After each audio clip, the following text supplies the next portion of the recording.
This season, turn it up to 10. Sorta like a bad habit, we gon' do it again. Ready or not, we're gonna tie up some ends. Go tell a 36, try to grab all the friends. We're back like we never left. On track like a treble clef. Skip a beat on the 7th rest. Bring feast, we don't pass them over. We got the first fruits, no way to shoulders.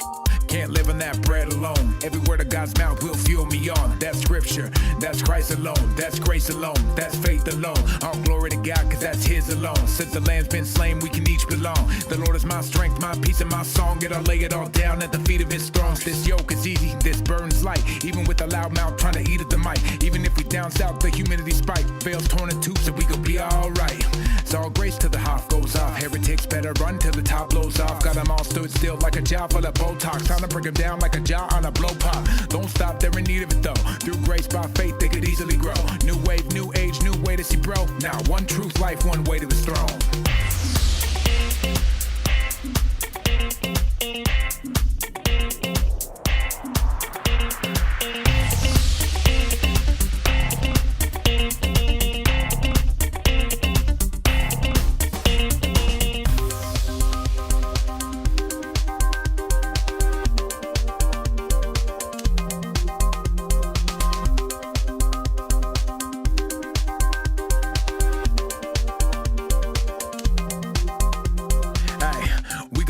Like the cataract, Google it, we ain't dropping any rhetoric. Well, maybe so, but that's for you to find out. Don't get tossed to and fro by any loud mouth. What you think it's Indiana Jones, son? It's the year of the feast, we gon' grow some. Time to put some meat on the bones. Gotta put the milk down, son, it's time to leave home. I'm just saying there's a time in the season you gotta be a Berean. If you just hear and believe it, you could be walking with demons. It could be rendering season. All the things that go to God, that's a little like treason. Wait, welcome back, my friends. Did you ever really think we could pass the 10? Our stocks up, we about to trend. Cause the whole 36 wanna rap again. Wait, sounds too good to be true. Like rabbinic candy land, ain't no ladders, just shoot. We hold true if it's loaded in the cannon. Best believe it's understanding. If it's not, it ain't proof. Like sacred name of the 2-house frame. Ears start to tickle, then you feel it in the blanks. You better not, you be better off. Not trying to hassle Hoff, you can take it to the bank. This night ready, he's about to go off. Put the ring on your finger from the Cracker Jack box. It's hide and seek, let's see if you can find out all the little messages you hit before the timeout. Ever seen a scholar with a blue belt? I have, he's about to make your food melt. The loud one and he strikes again, but don't let him close range, he gon' bite your friends. So relax, got it still in control. He knows every care, every fit that you hold. He knows every hair, every need for your soul. Nothing new around here, this story's been told. I bet you feel weak and your life is in tatters. With bruised feet, your body is battered. You can't reach, trying to climb up that ladder. Sit back and hold fast till Messiah matters. These guys are better.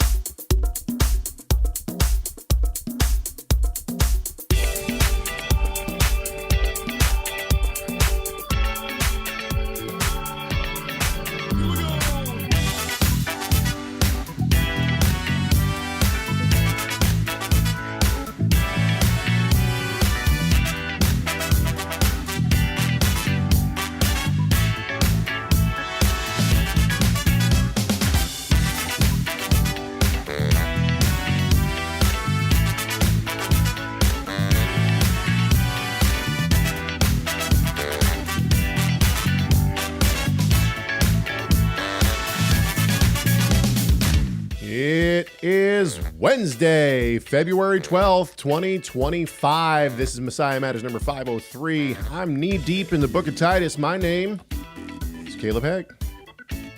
And I'm Rob Van Hoff. I don't have anything fancy to say. All right, cool. Yeah, so we'll make this quick. How you been? It is like, when I got up this morning, it was -1 outside. And I had to take the dog out. I'm not complaining. I'm just saying it's cold. I don't have a dog, and I'm happy about that. Okay. Well, good. Let's just jump into this real quick here for everyone. If you want to be a part of this conversation, do so by shooting us an email, chegg@torresource.com, chegg@torresource.com. You can also shoot us a voice message. You won't talk to us. You will just talk to an answer machine, 253-465-3205. It's 253-465-3205. Tell us how much you love us, hate us, agree with us, disagree with us, whatever you want. Listen to past shows. We need more hate mail.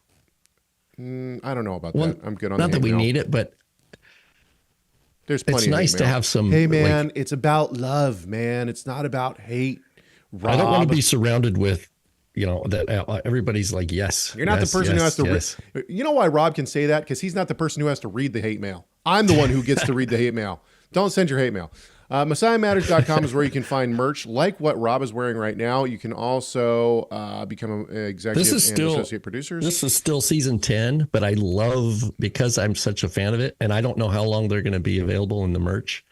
I mean, as long as you keep FYI, plugging them. okay, I had to, and Caleb knows the behind the scenes. Apparently, they changed companies.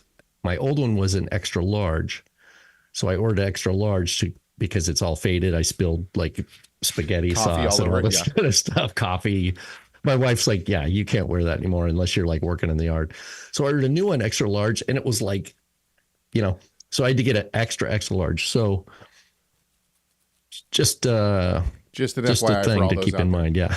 Okay. Also, probably the most important, you can donate to this show, TorahResource.com, and you can find all sorts of wonderful new products on our site. We just got a huge catalog of Ariel Berkowitz's stuff that we carry now in our store. Go check it out. Commentaries on the Torah and other things, and more to come, by the way. And last but certainly not least, don't forget to subscribe to this YouTube channel. It's one of the best ways to support this channel. If you don't feel like buying merch or making a donation, not a problem. Just click that subscribe button. That helps. And click the thumbs up button. Okay, let's jump in. Last week, we had a comment in the chat room, and we do, read what's in the chat room as well. I don't know if you all know that. But the comment was essentially, essentially it was, did God pour out his wrath on Yeshua? In other words, I can't find a verse where it says that God poured out his wrath on Yeshua. Where would that be? Okay, I want to come back to this quickly. It doesn't have to be a full-blown conversation or whatever. We don't have to spend hours on this. But I just figured that, I would kind of touch on this shortly. Now, granted, there's no explicit place where it says, and God poured out his wrath on Yeshua. But we know several things. Number one, that sin brings wrath from God, right? When a person sins, the wrath of God is kindled against them. We see this throughout the law. We see this in the apostolic scriptures. It's throughout all scriptures, 66 books. We see that sin brings wrath, and Yeshua carries our sin on himself. So he is deserving. Then if he's taking on the sin of the elect, then he is then taking on that. He's having that wrath pointed to him. We do have places where it seems like the wrath of God is alluded to being poured out on Yeshua, and perhaps the most poignant one is the one in the prophets. In Isaiah 53, we are told, and this is where everyone's going to go for this. I did just a little bit of research to see what other people were saying as well, but I had verses already in my head, and this is the very first one that I thought of, and it's the one that I think everybody goes to first. Isaiah 53, 4 and 5 says, "Surely," I'm reading out of the ESV, "surely he has borne our griefs and carried our sorrows, yet we esteemed him stricken, smitten by God, and afflicted, but he was pierced for our transgression. He was crushed for our iniquities. Upon him was the chastisement that brought us peace, and with his wounds we are healed." And then in verses 10 and 11, it says, "Yet it was the will of the Lord to crush him. He has put him to grief. When his soul makes an offering for guilt, he shall see his offspring. He shall prolong his days. He will of the Lord shall," something missed there, "of the Lord shall prosper in his hands. Out of the anguish of his soul he shall see and be satisfied. By his knowledge shall the righteous one, my servant, make many to be accounted righteous, and he shall bear their iniquities." So that's where I would first go. We can go to places in the apostolic scriptures where it shows that the wrath of God is kindled when sin takes place. For instance, Romans 4:15, "For the law brings wrath, but where there is no law, there is no transgression." Likewise, Romans 7:4, "Likewise, my brothers, you also have died to the law through the body of Christ, so that you may belong to another, to him who has been raised from the dead, in order that we may bear fruit from God for God." Romans 5:9 says, "Since therefore we have now been justified by his blood," in other words, he's the one that takes that wrath upon himself, "much more shall we be saved by him from the wrath of God. So this is the argument that I would make, the Isaiah passage, and then just the idea of what does what does sin do? It brings wrath from God, and Yeshua is the one who has brought that upon himself by taking the punishment for us. If we're looking for a smoking gun of "and the Lord poured out his wrath on Yeshua," I don't think you're going to find it. But theologically, we can certainly get there multiple ways, and this is the way that I get there. Rob, anything to add to that? This is the way. This is the way. Well, one thing that comes to mind is Yeshua's prayer in the Garden of Gethsemane. Like, what is Great point. What is this cup? What's the cup all about? And why is he saying, "Not my will, but thine be done"? It's because in the flesh, Yeshua's, he's already. It says he's sweating drops of blood already. And he says his soul is near unto death. And he's asking his disciples to, can't you stay awake? Can't you pray with me? And he's all alone. And it's awesome, like what Yeshua did. I think, is it in Hebrews chapter 2 where it says he took on the children of Abraham? And what that means is it was necessary for the incarnation, for him to identify with the elect, with his love. And in that love, he is, by God's wisdom, he's taking responsibility for their sin, even though he knew no sin. Right. And so, it's mind blowing, what Yeshua has done, and his love, his strength, all his glory. In the past 2 days, I've thought a lot about this, and what continues to this might be off topic. I don't think it is, but I'll bring it back if I can. What I keep going back to is the great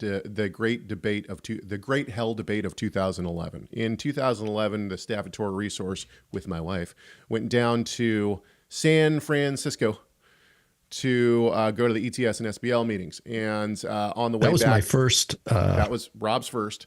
First SBL, yeah. And on the way back, getting onto the plane, my dad and I started a debate on whether or not Yeshua descended to hell when he died on the cross. So in other words, Yeshua dies on the cross. He's in the ground for 3 days, 3 nights, not 72 hours, but a part of 3 days. And whether or not he actually descended into hell. And I don't know if my dad wrote after this his article on 1 Peter. This is the place that he went. There's another place in Ephesians 4 where we see that people often use to say that Yeshua went to hell. So my father took up the position that Yeshua did not descend to hell. And so in this debate, I know it sounds like I'm far away, but just hear me out. In this debate, I remember this vividly. We're getting onto the plane, right? And I'm sitting down and we're kind of going back and forth. And I can tell that, as my father and I tend to debate, other people around us get uncomfortable because they think that we're mad at each other. We're not mad at each other. Anyway, so I say to him, well, he had to experience hell. He had to experience the punishment of God. And my dad said something to me that I have never forgotten. He said, the eternal Almighty God lowers himself and comes in human form to earth. He comes as a baby that has to have its diapers changed and has to be fed by a woman to sustain life. He's born in a manger in a barn. If in that sense, it's already hell. He's lowered himself. He has degraded himself infinitely, and has come in the form of a servant. This alone would be punishment if we think about it that way. And then to think of him hanging on a cross and experiencing death in a horrific way. This is an infinite payment in and of itself. He doesn't have to descend into anywhere to experience hell compared to what he's already done. He's lowered himself infinitely. And so, I mean, people may agree or disagree with that statement, but the point still remains. There is an infinite payment just in his incarnation to lower himself, as Sproul often said, to lower himself to be like the people of the dirt people, right? God made us out of dirt, and here the infinite God lowers himself and becomes one of the dirt people. Yeah, I mean, the idea that the infinite God is now hanging on a cross and being brutally murdered in and of itself seems to me to be the wrath of God, right? Where should he be? He should be sitting on the throne, right? He should be sitting on the throne and being worshipped by every single tongue on earth. Instead, he's hanging on a cross, having a spear shoved into his side. The contrast is stark. All right, are we good? You want anything on that? No? No, it's we just finished locally. We just finished the Gospel of Mark, and boy, it's tough. We rotate readers, and so it was like, the person who read through that, the crucifixion, it's always tough. All the things that they did to him. We have a comment. Excuse me. We have a question in the chat room. If lowering his status was already an infinite payment, why was he crucified? I would say that it wasn't an infinite payment. I would say that it was an infinite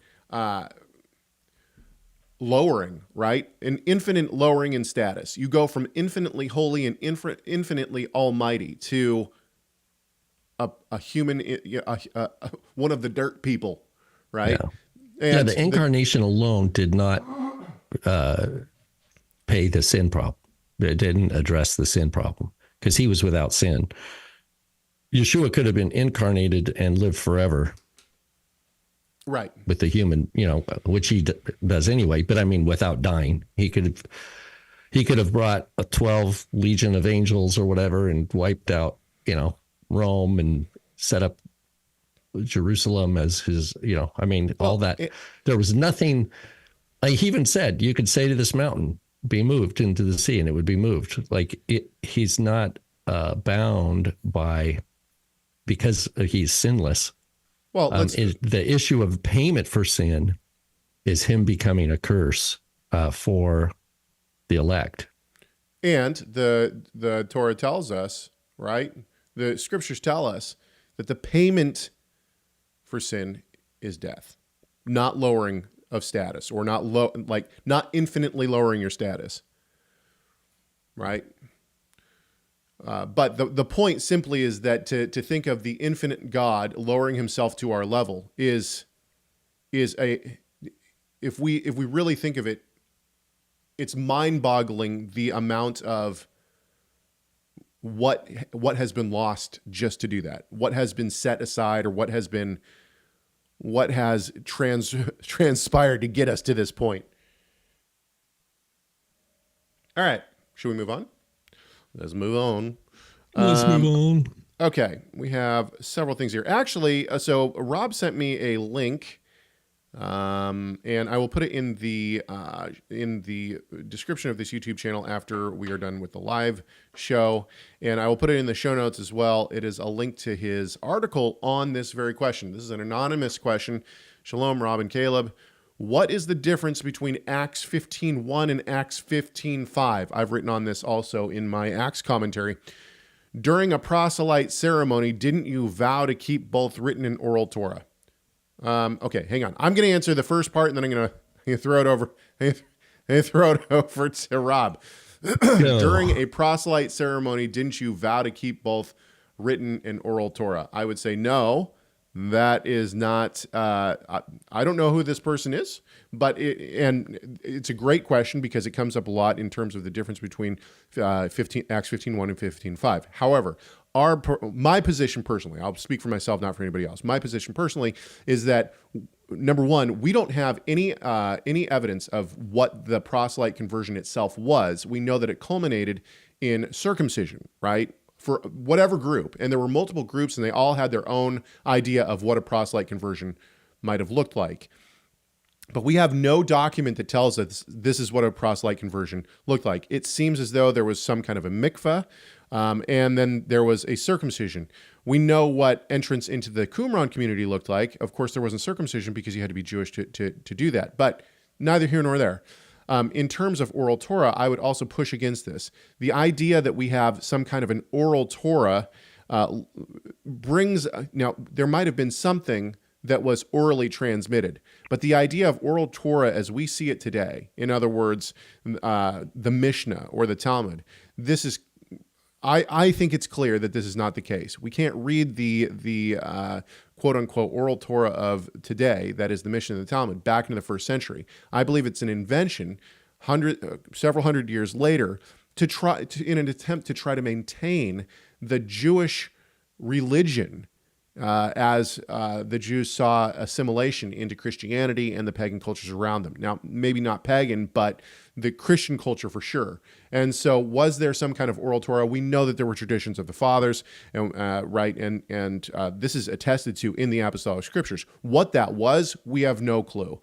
Clearly, the Pharisees believed that washing your hands and bathing in certain ways was part of this. But once again, we have no record of what that actually looked like outside of a document that's 300, 400 years later.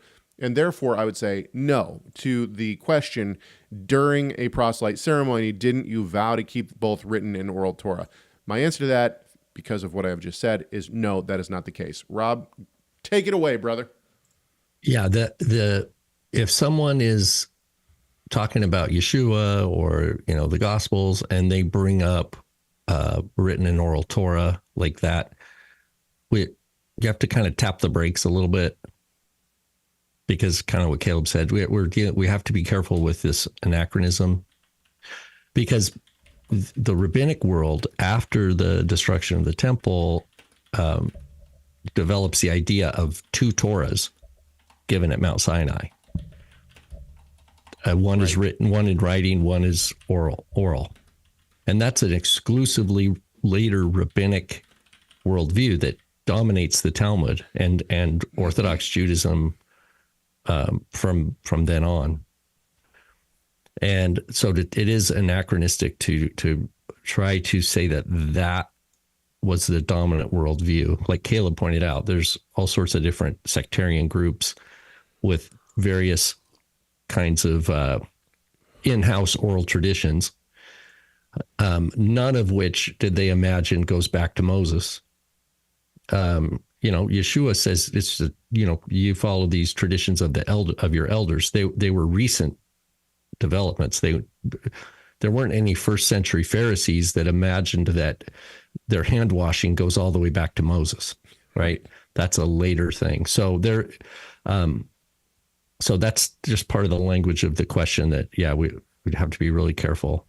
And the idea of making some sort of vow, again, vows are also unique to the sect, like Caleb was pointing out. If you want to become an Essene, now there are examples of Gerim mentioned in the Dead Sea Scrolls becoming part of the community, but nothing survives. Like Caleb saying, nothing survives as to like, oh, this is how one becomes a member if you start as a foreigner.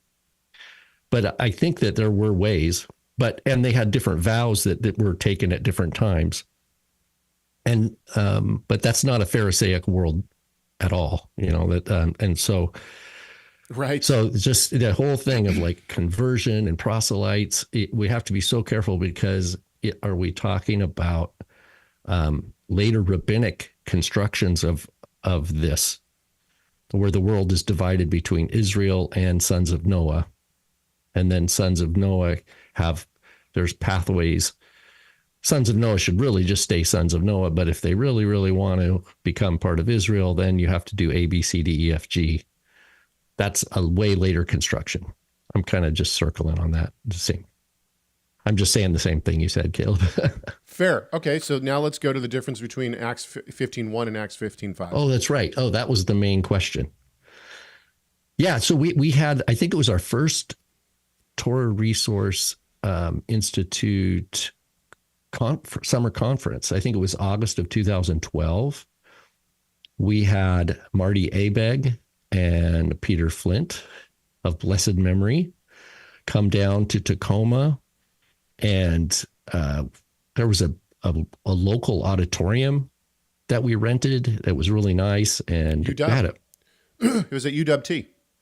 Oh yeah, and had nice presentations on the Dead Sea Scrolls, a lot of interaction, music, pizza, all this good stuff. But anyway, during that time, we also had presentations during the day, and I did a few presentations on the circumcision in the Second Temple period.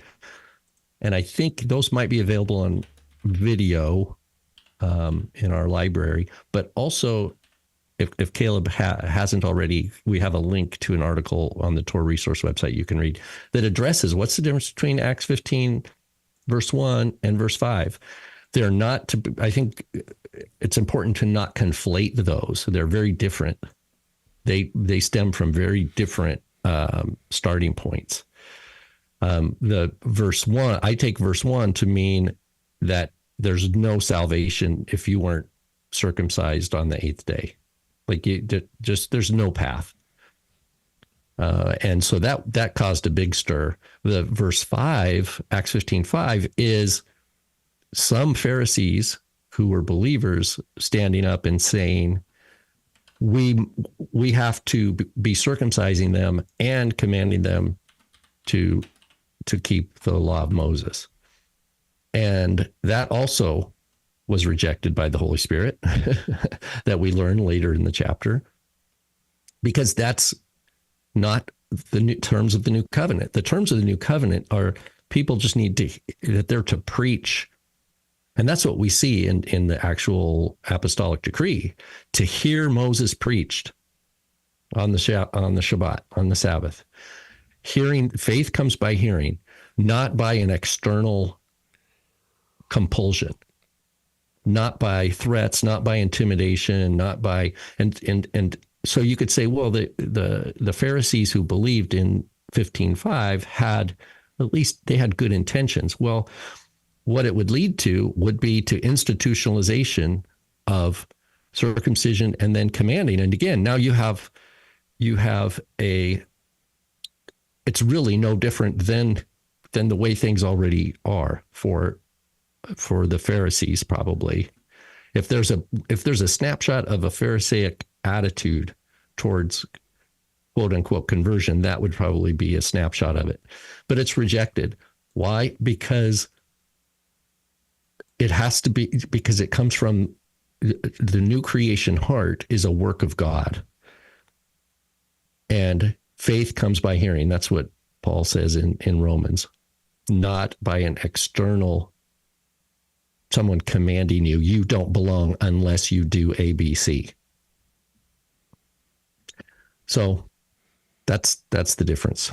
That's why they go up to Jerusalem and they're saying, like, look, and that's why Peter says, hey, and he shares his example of that we read about in Acts 10. He talks about the Cornelius, how the Gentiles heard and believed, came to faith, and that God cleanses hearts, Jews and Gentiles. And that's what is important, is belonging, being a member of the new covenant is not a work of man. It's not a work of one man upon another, unless that man is Yeshua doing the work, because he's the one who circumcises the hearts. Okay. So if I remember correctly, I cite you in my commentary, and then I think I list several other beliefs on what the difference is between 1 and 5 in Acts. I'm going to move real quick back to our discussion on wrath. This is like real-time talk show, man.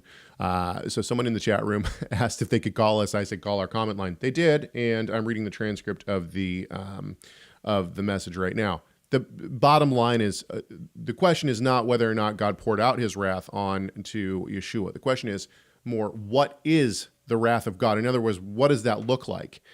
And this is actually, I mentioned the great 2011 hell debate. this is actually the point that I was attempting to make, is that in that debate, is that the wrath of God is separation from God in one way, shape, or form. Now, of course, we cannot be fully separated from God. For any space or time or anything to be maintained, God clearly has a presence there. But what I would say so we're talking of hell and the afterlife and these kind of things. And I know we'll probably get tons of emails now from people who are annihilationists. I don't believe in annihilationism. I believe that there is a place or a reserved space, whatever you want to say, where those who are not covenant members, when they pass, once they are judged, will be put into this space. And it is a separation from God in the sense of not being a covenant member. The love of God is not there. Now, what does that look like? Is it eternal fire? Are you just being burned constantly? Possibly. Is it just dark and horrific? Probably. I mean, I don't know what that looks like, but I think it's separation from God in a covenantal sense, in a eternal covenantal sense. Now, whether or not Yeshua went to a physical space when he died to experience the wrath of God, or whether or not the death itself, in other words, the bodily death itself, is separation from God in the sense that without sin, there would be no death, right? So the death itself, that is the physical death of the human body, in and of itself is a separation from God in the sense that sin is that wedge between man and God brings about that conclusion to the human body. Is that the wrath of God that we're seeing on the cross? Very possible. All of those things, I think, could be considered the wrath of God on Yeshua. In other words, the fact that his human body dies, even though he is completely innocent of sin and has no sin nature because Adam has not affected him because he doesn't have a human father. In other words, virgin birth, right? Because of the virgin birth, there should be no physical death for him. There should be no time when his body dies because he's not affected by sin in that way. But he does die. And not only that, but he allows it to happen. And so is this the wrath of God? Sure. I would totally accept that. I mean, there's a little bit of I don't know going on here, but I think that there's enough options that we could pick any one of them and stand behind it as this is the wrath of God on Yeshua. The fact that he sits in the garden, as Rob said, and he prays, "You take this cup from me." There is a sense of he doesn't want it. He doesn't want this to happen. I don't know if we would say fear, but clearly the human body is wired to not want to die and not want to feel pain. Yeah, the soul does not want the soul is built to live and survive in the world, right? That's why you eat. That's why you get hungry. That's why you get thirsty. So. Yeah, it's a big topic. And all of these things could be considered the wrath of God in this instance. And if we put them all together, whether or not you believe that Yeshua descended to hell or not, you put them all together, and clearly what is happening to Yeshua is not supposed to be happening to him as an innocent lamb. Exactly. And what's happening to him is a direct result of my sin. Yeah. Yes, exactly. What that means is my sin brings damage into God's world. It's his world. Right. And I come and I make a mess and I damage a bunch of stuff. Is that where it stops? No, there's a consequence for that damage done because his holiness is real. His life is real. And that separates me from the creator. So does God just sweep that? Oh, okay, we'll just pretend that didn't happen. No, the damage is done, right? You're driving your car and someone T-bones you, boom. So they just, okay, yeah, sorry about that. While See you're ya. like, you need chiropractic for you're in traction and broken legs and damaged car. You know, that there's real damage done. And then the consequences of the damage I caused to God's world, I didn't have to pay for. That means that, and that's, you know, and there's sin that just one death doesn't cover the cost of the damage that the person made. You know, that it's a big topic. Infinite life for infinite transgression. I've described it that way. All right. Let's move on. Now, we're going to move into our main topic for the day. This is going to be, and is the Rob Van Hoff fan club present? Nope. Not nope, here. not today. Everybody's Caleb fan. This is today's not Caleb today. fan. The Rob Van Hoff fan club is not present in our chat room today. That's fine. By the way, before we move on to this, and I just want to say, our friend in the chat room has utilized our comment line, and you too can utilize the comment line. As you can see, it comes straight to us. We hear it or we read it. So email chegg@torahresource.com, chegg@torahresource.com. Utilize the comment line, 253-465-3205. We actually do listen and or read all of the messages that come in. And so, yeah, that's... Come on, Caleb, be real. We have AI give us a one paragraph. So that's true. Kidding, I mean, no AI involved. Well, the AI transcribes it for me, and that's about it. Anyway, okay. So I'm going to read the question, and then this is going to be I'm sad that Lois says I'm a Rob fan. Thanks, Lois. Hi, Lois. Okay. Thank you. And let's go to the, where am I? I'm discombobulated here. Here we go. Okay, let's go to this comment. Now, this is a great one. Cole writes in and says this, and we've talked on this, I think, 2 or 3 times. However, there are specific examples here. This is going to be a Rob heavy question. Cole writes in, he says, if the apostolic scriptures were written in Greek, which, by the way, for those just tuning in who have never heard us before, Rob and I both fully believe that the apostolic scriptures were written in Greek, not Hebrew, including Matthew. I've written on this. There's my articles on Torah Resource. Anyway, Cole writes, except Romans, he probably wrote in Latin because they were in Rome. No, I'm kidding. Sorry. Bad. That was an argument that has been posed. Someone to us. had made that. Yeah. Okay. So let's start again. Cole writes in, if the apostolic scriptures were written in Greek and relied on the Septuagint or some earlier Greek translation of the Tanakh when quoting from it, why are there some seemingly significant variance between the Masoretic text and the Greek quoted by the apostolic apostles in the New Testament? Let's pause for just a second.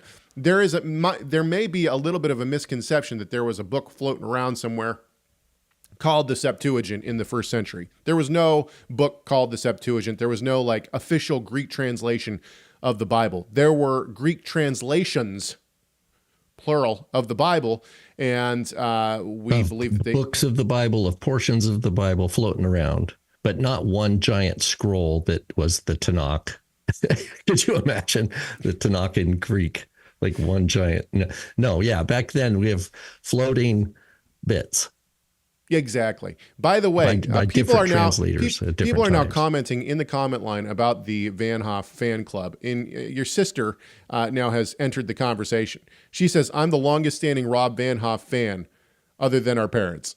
I'm his big sister." Aww. And what I was going to write back is, well, man, I have siblings, and I don't know if I'm in their fan club at all. If anything, I am the anti. I'm playing. I love my siblings. I love my sisters are great. My brother's with the Lord. Yeah, it's fine. All right. So let's go back to it. Now he's going to give examples, right? Here we go. So for example, I remember this one. And I pulled up some things too. So I'm glad I didn't know if we were going to do this today. One of the, hang on. to just this.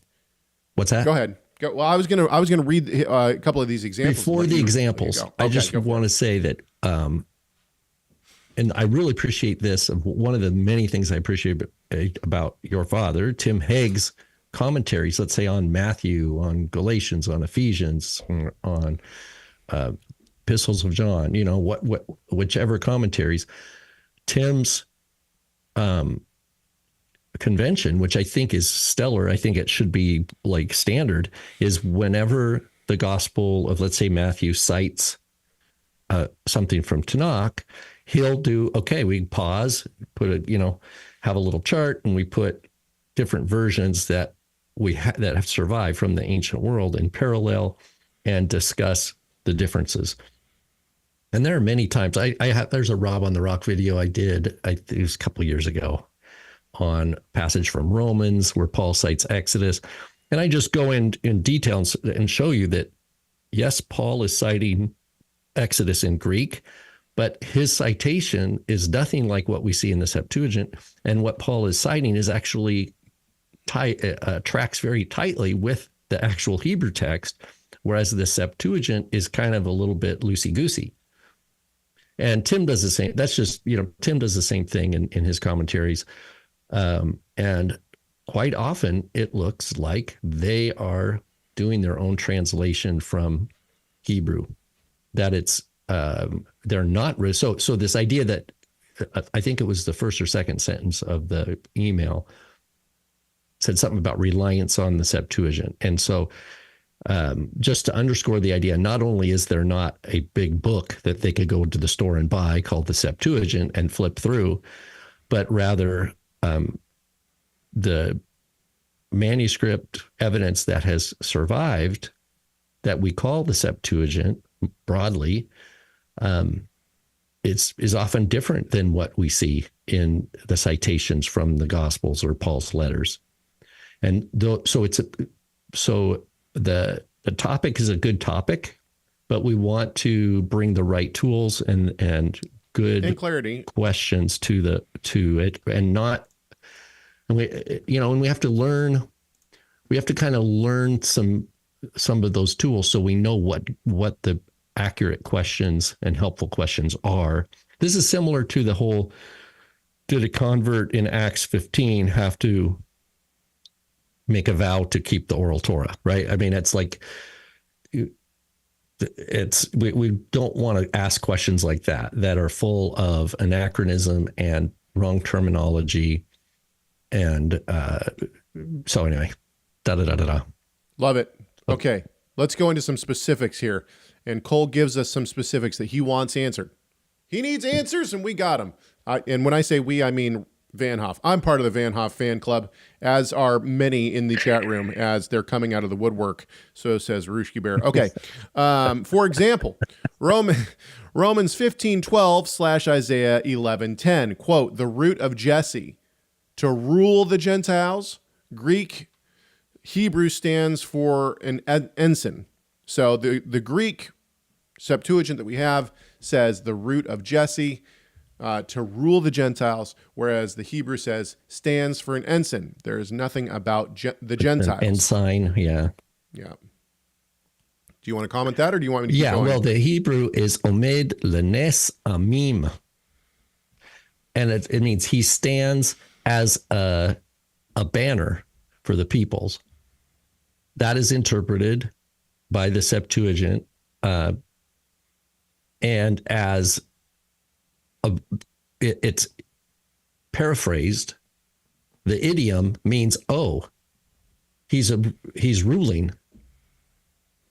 And it's confirmed by the very next line, which is in Hebrew, Elav goyim yidrashu. It means to him, the nations will inquire.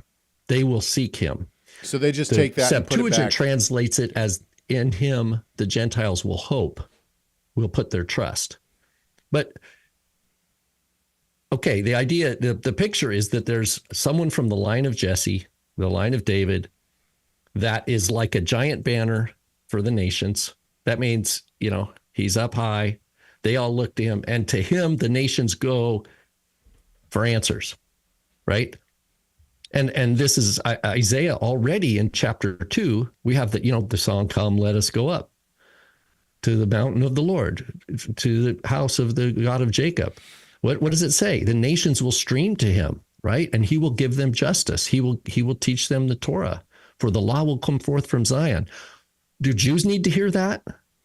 Do Jews need to go, oh, the Torah is going to come from Zion? No. The word of the Lord from Jerusalem.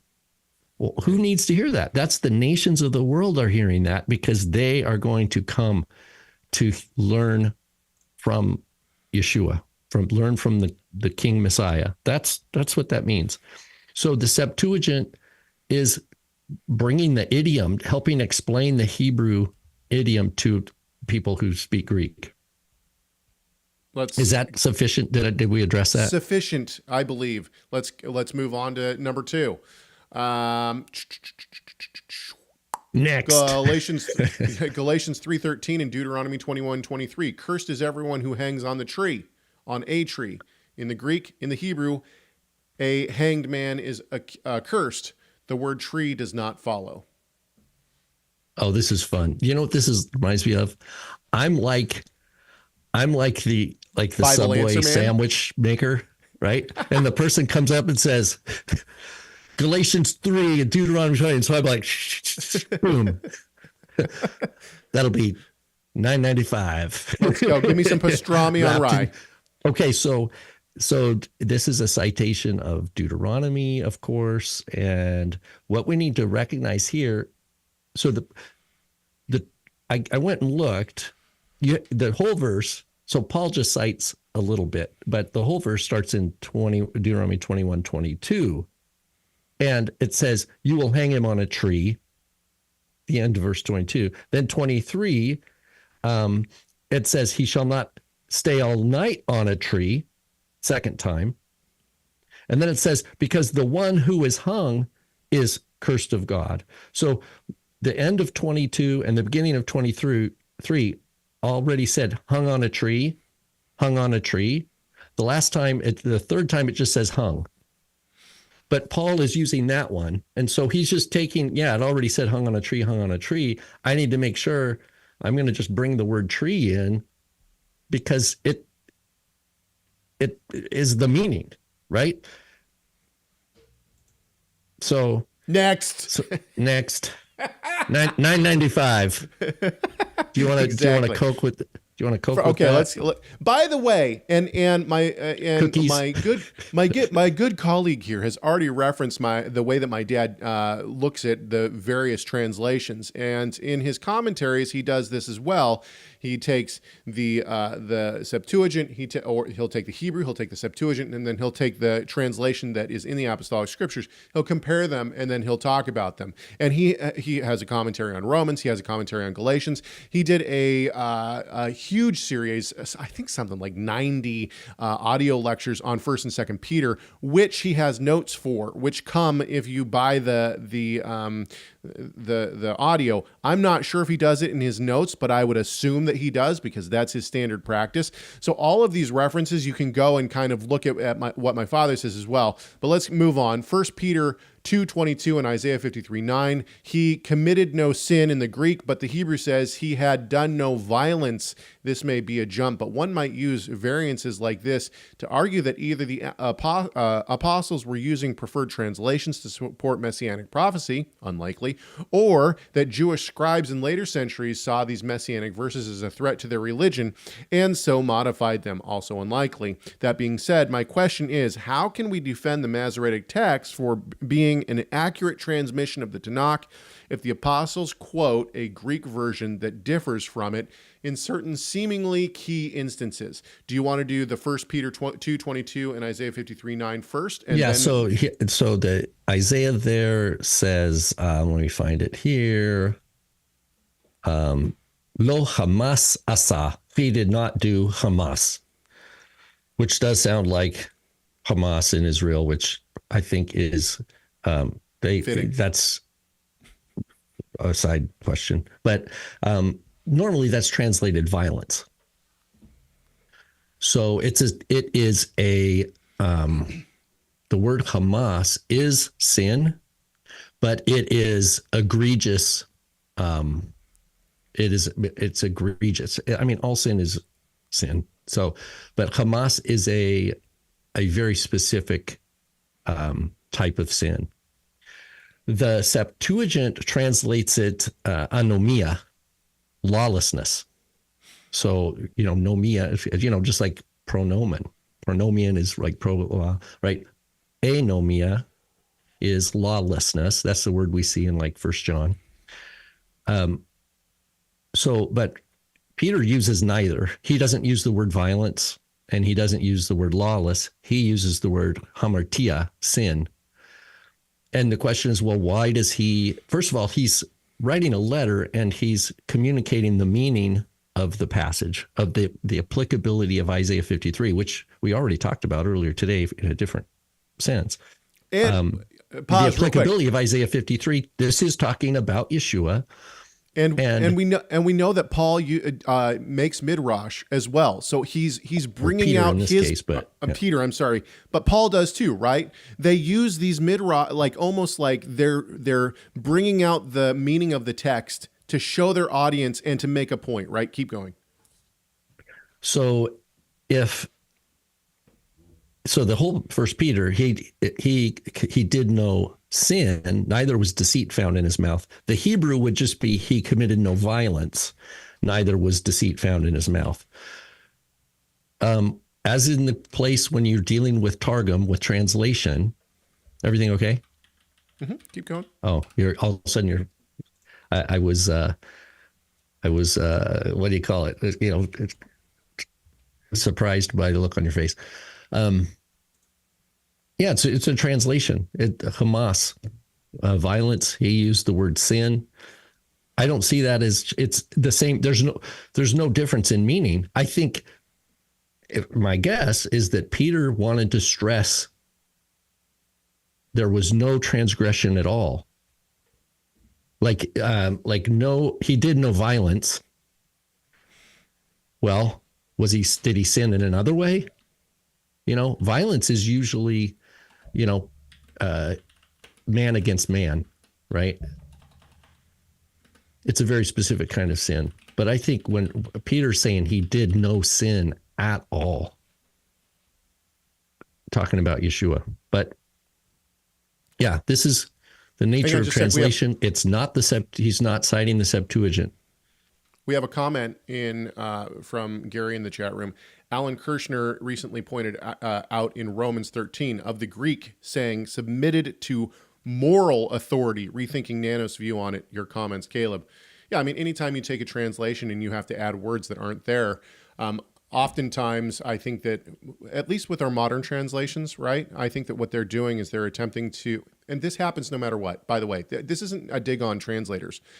A lot of the time, people will put in words that aren't there in order to try to show what the author is actually talking about. This sometimes is actually needed because when you cross languages, you're going to have things that are lost, and so the translators are doing their best.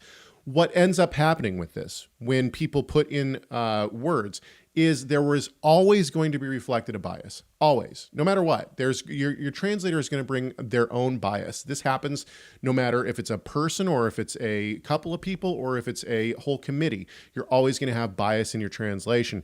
And so, but the idea that we would implant the word moral into this passage shows a bias to me. And that bias is not necessarily correct. Now, for Kirshner and possibly even Nanos, it might, and I haven't read Nanos on this. I think it may reflect a position that they are taking, and I think this idea of moral versus ceremonial versus right, it's not there.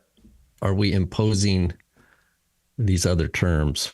Oh, what is Grayson, it? Civil, moral, Grayson, not Gary. Keep going. Yeah. Civil, moral, ceremonial. And I think Dr. Gain included health. He had a health. But either way, these are lenses or constructions that the thinker today creates and then goes to the Bible and tries to sort according to that predefined structure. rather than just learning from the scripture. So to submit to a moral authority, I'm not sure what what do we gain from that? Like, I'm not sure what it even means. So I think, if I'm not mistaken, maybe I'm wrong. Maybe I'm thinking of a different passage. Is this where Nanos argues that it's submission to the rabbinic authorities as opposed to, maybe that's in 14. Anyway, now we're getting off on it. No, I'll have to is look 13. at it. Yeah, yeah. And Dr. Zumsky has an article on this coming out probably in March, I think, in our volume to honor Tim Hague, that his article gets into a lot of detail on, he interacts with Nanos a little bit on the government and Romans 13. Yeah. So just to refresh my own memory, Nanos argues that the submission to the authorities there and the idea of a sword is not actually talking about the government authorities. It's rather talking about the synagogue authorities. Now, this may be the case. However, even if that's the case, you have other places where it talks about submitting to governmental authorities, right? And so people have attempted to use Nanos' argument to say, see, we don't have to submit to the governmental authorities in the places that we're at. I would say that even if Nanos is correct in his interpretation there, that's not necessary. And now that I'm thinking through this, maybe that's what the translation is attempting to do. Is there? It's not moral, civil, ceremonial, or moral that they're attempting to actually highlight here, but rather moral authorities being the leaders of the synagogues, not the leaders of the Roman government. Obviously I haven't read this argument, so I'm not familiar with it. However, if that's the case, even then, I would have a problem trying to implant the word moral simply to try to bring out a theological view. Instead, what I'd want, and by the way, what I'd want is a footnote there. I would rather a footnote be made as opposed to a translation fix there. And actually, I was reading today the changes in the 2025 ESV that are coming out. You can find it on Crossways. I have a whole PDF with every single change from the 2016 to the 2025, which I think is coming out in September. It's really quite interesting, some of the changes that they've made. They're very, in I would say 99% of the cases, it's very small. And they show you every time that they've changed wording, even in a footnote. So it's a lot of it's not text changes. A lot of it is footnote changes. Wait, which Bible is this? ESV. Oh, wow. And so, where they do change the text, it's an addition of an article, the, or a and, or something like that. There aren't major. I didn't see any boys major and changes. girls instead of boys. No, that was NASB, right? Anyway, okay. What were we going to go to here? Was there something else? Oh yeah, the final. Okay, so this So final. we went through the verses, right? Yeah, this final question though. This may be a jump. Okay, so how can we defend the Masoretic text for being an accurate transmission of the Tanakh if the apostles quote a Greek version that differs from it in certain seemingly key instances? Once again, I would tend to say, and Rob can certainly correct me here, as he does often, but I would say that the Masoretic text is our inspired text. The people are going to push on that hard. I would say that that's our inspired text. The Septuagint is a translation, and we see the fluidity. In other words, the ability to move within the Greek text, even within the apostolic scriptures, and their ability to quote, and just like we've seen in these examples, to add words that are from previous verses or whatever. Here's the main point that I would say. Nowhere that I can find do we find significantly theological differences from the Septuagint. In other words, there's nothing in the Septuagint that I read that all of a sudden upends our belief in terms of atonement, or that says that the Messiah will come and do away with the Torah. Or, I mean, there's nothing theologically groundbreaking that's going to be different in the Septuagint that we have today. Even the set Septuagint Septuagint that we have today. When I go and buy the book of the Septuagint, right, and I compare it to my Masoretic text, there's not going to be anything that's like, oh man, well now I have to throw out my faith, right? There's nothing like that at all. Whether or not, who was it? Was it Abraham leaned on his bed or on his staff? Which Jacob leans on his bed or his staff. It's not going to make a difference. Whether or not Goliath was 6'8" or 8'9" doesn't change the fact that he was a giant of a man and that David killed him, right? So, I mean, these kind of changes are not going to be the things that are going to break the faith, if you will. Rob? Yeah, the Yeshua wants us to be good stewards of what he gives us, right? I mean, he made us to seek him first and to prioritize our lives according to kingdom values. And one of those is being a good steward. Well, scholars who are, that are devoted to handling the word of God, they don't just go to the bookstore and buy a Bible translation. They investigate where the translations come from. They investigate the decisions made, even within a single translation tradition, like Caleb's talking about the ESV. They have a new version out with slight modifications, but it's like an instrument that they're like, okay, this guitar is a little bit out of tune. We're going to tune it up a little. The NASB, we were laughing, I prefer the 1995. And I was like, man, that's 30 years. I prefer a 30-year-old Bible translation to the 2020 because they've done a bunch of stuff that I'm just like, that's in-house, these changes being made.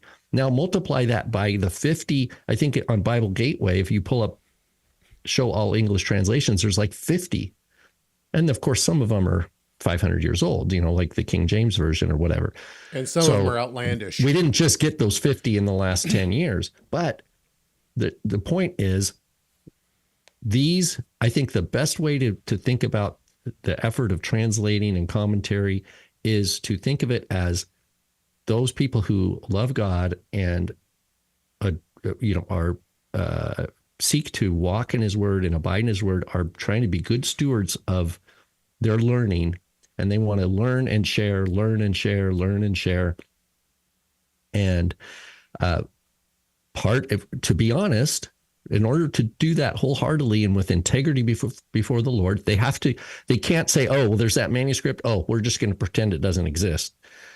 No, that God doesn't call us to do that. He wants us to deal with reality, right? Deal with reality according to what it means to be a new creation, right? Deal with reality. And so it can be discouraging. We have our advanced Greek classes, we're working through Colossians right now. And there's places where we look at all the Nestle Aland text apparatus. And there's all these variants and of a particular, is this word Kai here or not, right? Is this article here or not?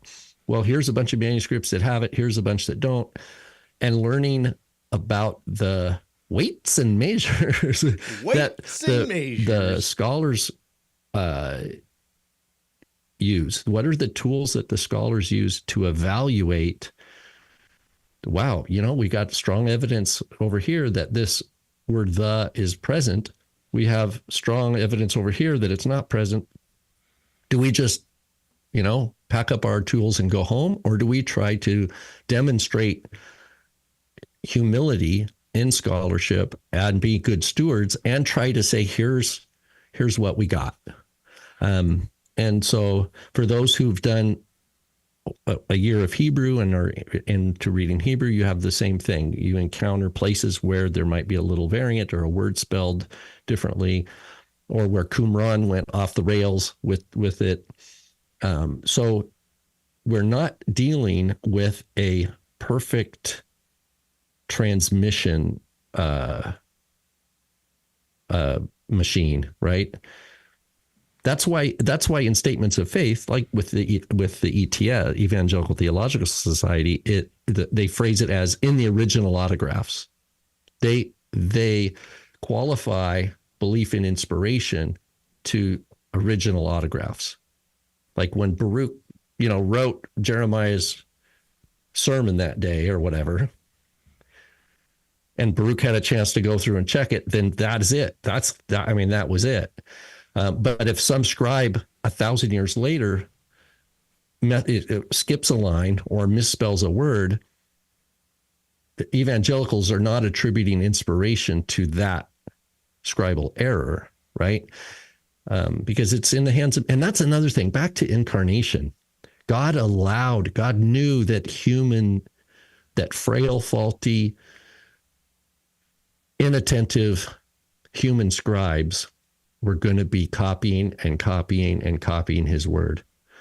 He knew that, and he still revealed his word through the Torah, through the prophets, the Psalms, the Gospels, etc. So that's why, it's not an enviable position to be a translator.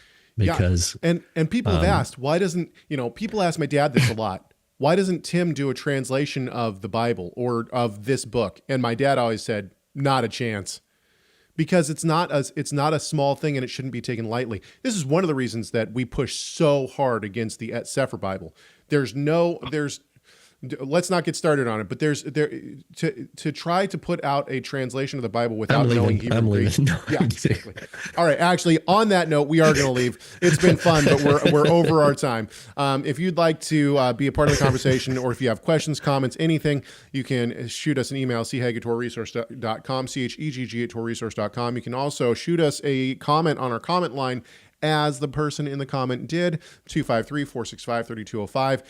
And just a very, very, very, very quick comment to Grayson in the chat room. Yes, I understand the argument now that was being made by Nanos and by the other person who I've lost now. But I stand by what I said. I think it should have been a footnote. Anyway, not the point. You can also find past episodes, messiahmatters.com. And of course, can I really quick? Resource.com. Go ahead. I think Nanos, with the Romans 13, because we might not talk about this again for a while. If Paul received stripes from a synagogue authority, right? He received punishment. That does not mean that Paul thought that was moral. He believed that he was accepting that punishment, not because he believed he was that he deserved it, but because he was trying to stay connected to people in order that people would hear about Yeshua. So I wouldn't say Paul's submission to synagogue authorities would have been viewed as moral in his eyes, but he still physically accepted the punishment. Sorry, Perfect. With that, we will say, don't forget to subscribe to this YouTube channel. And we hope to see you next week. We hope that this conversation has done at least one thing, that is to glorify our great God and Savior, Yeshua the Messiah. Why? You know why? Because Messiah matters.